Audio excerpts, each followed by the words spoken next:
Hello, this is Robert Lord talking about what specialist studies are doing and how they're changing construction design and why this is happening.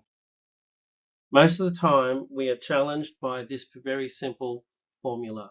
What is the performance versus the cost of that performance? It makes life seem very simple, as if it's just a balance between two elements.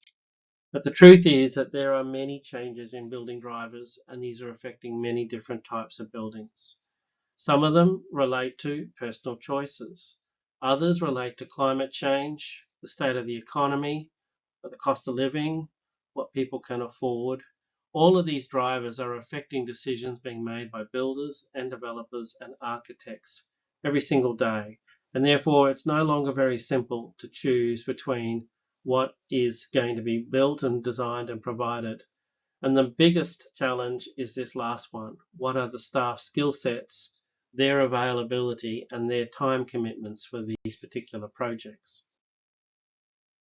We have found that this particular matrix, which is the shareholder value matrix adapted by Peter Senge for sustainability reasons, is very valuable in making the sorts of decisions about what sort of design should be provided. The top right-hand corner has the highest value, and that's where you're considering what will stakeholders tomorrow, external to your project, be mostly valuing. However, all of the quadrants are important and should be addressed in some shape or form. But now you have a blueprint for thinking about what shapes construction design. And shaping construction design is extremely important. The four areas that we see specialist studies coming into play are energy studies, pollutant studies, refrigerant charge limits, and productivity studies.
And in particular, it's not the modeling that's important, it's knowing what can be done with the modeling skill that is important. It is knowing where we can make a change or an enhancement to the design to get back to that highest value quadrant.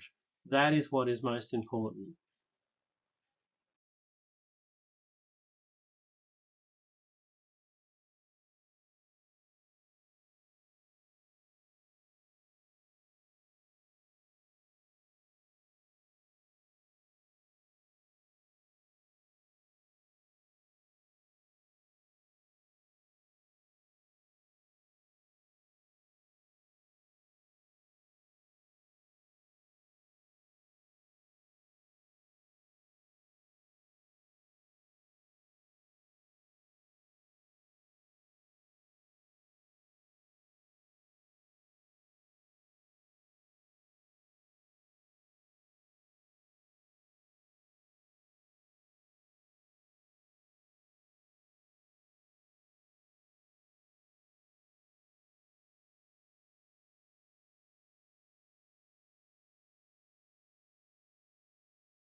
The truth is that strategy books don't last very long. They only last until one of those parameters that we've already spoken about has changed. And the best example of that is Nokia, who was totally overwhelmed by the technology provided by Apple. Another example is Uber. who broke a lot of rules, but they did reshape the market. And it's the ability to see the shape of the market that's important. So if you're sitting on a good idea, you've only got a limited amount of time before it's either copied or made obsolete because the market has changed again. A few simple examples. Water-cooled systems were commonly seen as the most efficient system to put in for spaces such as offices and apartments and student accommodation centres. Unfortunately, their parasitic power can, not always, but can be more penalty than a simpler system that doesn't have that. So in this example, we're looking at whether an R32 hybrid system, which is still an expensive system, can outperform the more expensive water-cooled VRF systems. Another thing that's happening with energy and systems is replacing the old model that you put a water-cooled package unit in every single space in fit-out, and instead putting this smart diffuser, this electronic diffuser that you see on the left, into those rooms that need specialist design. So you'll have an ERV, such as this element here, providing pure fresh air into an air conditioning unit, and it will feed air into these smart diffusers and allow you to simulate the performance and ability for spaces that used to be dealt with by a water-cooled package unit. Another item that's important is being able to understand the physical processes. So in this instance, we've got a formula for German kitchen ventilation, which is permitted to be used in Australia. And one of the things that is noticeable is that the airflow is related to the convective flow, which is about the power or the heat going into the cooking surface. So if the cooking surface slows down, then we can use devices such as this sensor over here on the right, that is sensing the nature of the cooking in the space and telling the control system whether the fans can speed up or slow down. Another element that's happening is that owners such as Amazon's and Bunnings and IKEA and other stores, they all wish to know whether comfort and air quality is being achieved for their patrons. The thermal comfort verification is something that is happening much more often, as is the practice of assessing the temperature and heat stress within lifts. One of the grave concerns of the lift code is that if a lift was to pause or be held up by an event and no power was able to be supplied to the ventilation within the lift, what would be the conditions within the lift? This has been borne about by incidents where, for example, a pregnant mother may be stuck in a lift. That can become quite life-threatening.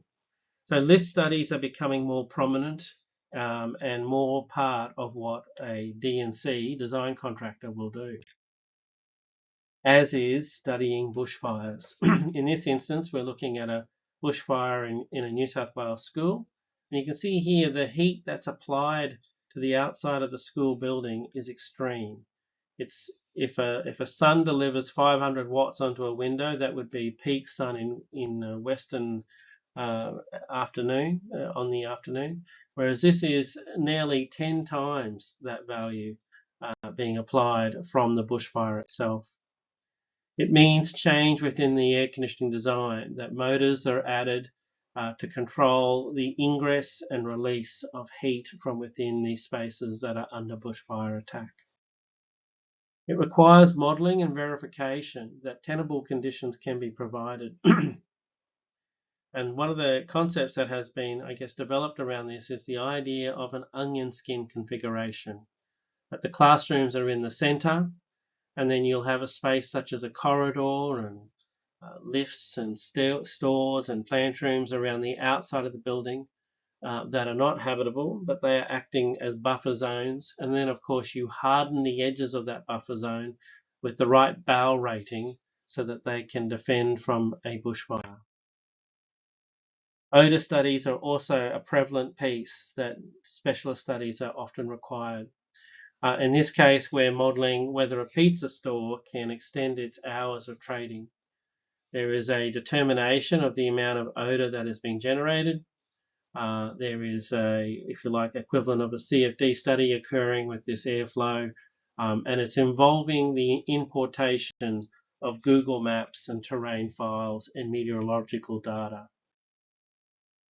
This here is a simple study of an odor case or study. We will often do these sorts of studies to verify that a discharge is safe and acceptable.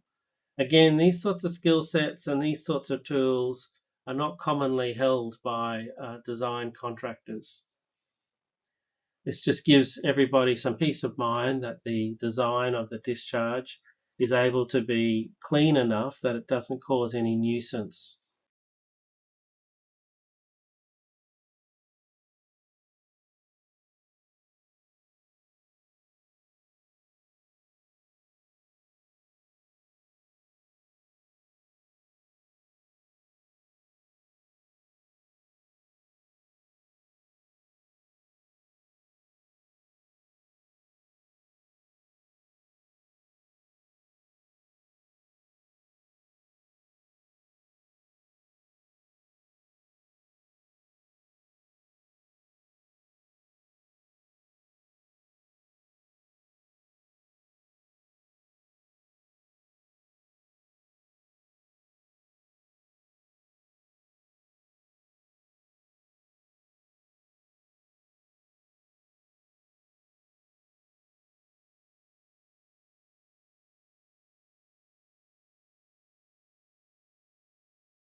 Another issue is the complicated science of refrigerant charge limits, determining what is the formula and what is the profile over time.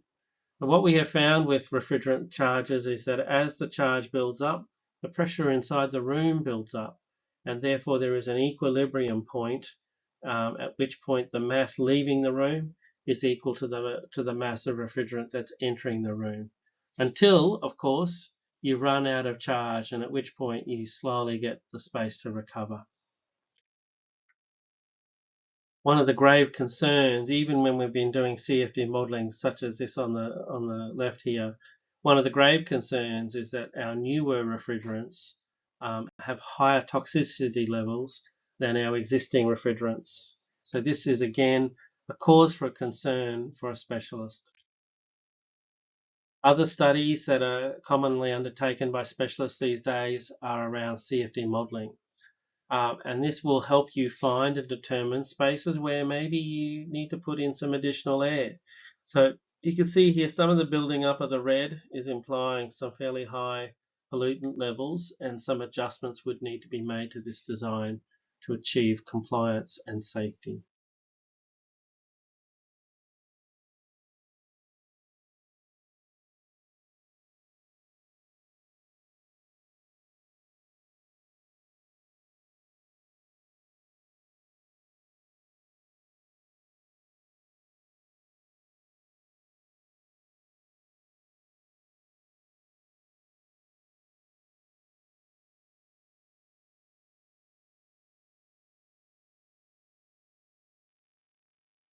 Another item that's happening is what's called the days to mold count. So this is a new feature within energy modeling, and it's about the extent of time that relative humidities are maintained above 80% on specific surfaces. So we don't care too much about tiled floors, But we would care about, for example, drop shipping cardboard boxes that are in racks with very little air movement. One of the great challenges of our time is that in the past we had a poor envelope and we had lots of wasteful equipment. So cooling was often on, and that meant drying was often operational. Whereas these days, with everybody doing their best to save greenhouse gas emissions, we are finding that the environment for growing mold is becoming worse. We have tighter buildings, we have much greater swings in relative humidity because we don't have as much energy in the space as what we used to have. Testing systems that are novel or different is actually a key part of what every engineering specialist should be concerned with and undertaking. In this case, we have a hood design that is going to undergo reduced airflow. It has this curved hood face at the front here that allows it to reduce its air quantities down to 30% to prevent or maintain breach. Thermal comfort is also an extremely important feature. On the slide on the left is the work by a researcher by the name of Milton, who's quite famous. And he is showing that for fairly simple and small changes in temperature and well-being, we have large losses in productivity. So a PMV of 1 would represent a 1.5 degree shift away from set point. There is a significant productivity loss. So this is particularly important in places like kitchens and workshops, but it's also important in commercial office spaces. The reason for this shift is that when we are comfortable, most of our blood is going to our organs and we are feeling well. We're able to think well. If we're in hospital, we're able to heal well. If we are doing a task that requires concentration, we're able to concentrate well. As this blood flow shifts, because we are beginning to get hot, we start to lose a significant amount of blood. In fact, we lose as much as 48% of our blood to other parts of our body, which is usually our skin if we're hot or our muscles if we're cold. The body takes very protective measures to maintain its core temperature, and this isn't something that you can think and overcome. This is taken outside of the occupant's hands, really, by their own brain, this hypothalamus here. However, what this does mean is that productivity studies are important to owners, they're important to hospital people who run hospitals, they're important to facility managers and office buildings. And it's not just air conditioning and thermal comfort, it's also ventilation. On the study on the left, I've blanked out some important data relating to a person who sponsored this research, but they are testing for the provision of a microclimate. If we are to test air supply near where people are we able to provide a microclimate where I'm only breathing, 100% of the air I'm breathing or 98% of the air I'm breathing is fresh air, and only a small amount could potentially be coming from an adjacent person who may be unwell. Likewise, there are a number of studies being undertaken around ventilating at night when we don't have to spend any energy on air conditioning. What are the productivity benefits during the day, and how much does that energy cost us, and what is the payback or return? And you can see here that the payback and return is quite significant. Another form of specialist study that's creeping into design is that of seismic restraint. And yes, there are suppliers who will give you their products for seismic restraint, which is very handy. But there's also a need to actually understand what is the whole building doing, and how does that whole building relate in terms of its seismic fixings to, if you like, your specific service or discipline. So we want to highlight that it's not common for contractors to have large design skill sets within their firm that can do all these things. You do need to get, I guess, access to people who can provide specialist studies. Download this report that we've attached here and you can see what is the potential of specialist studies in your next project.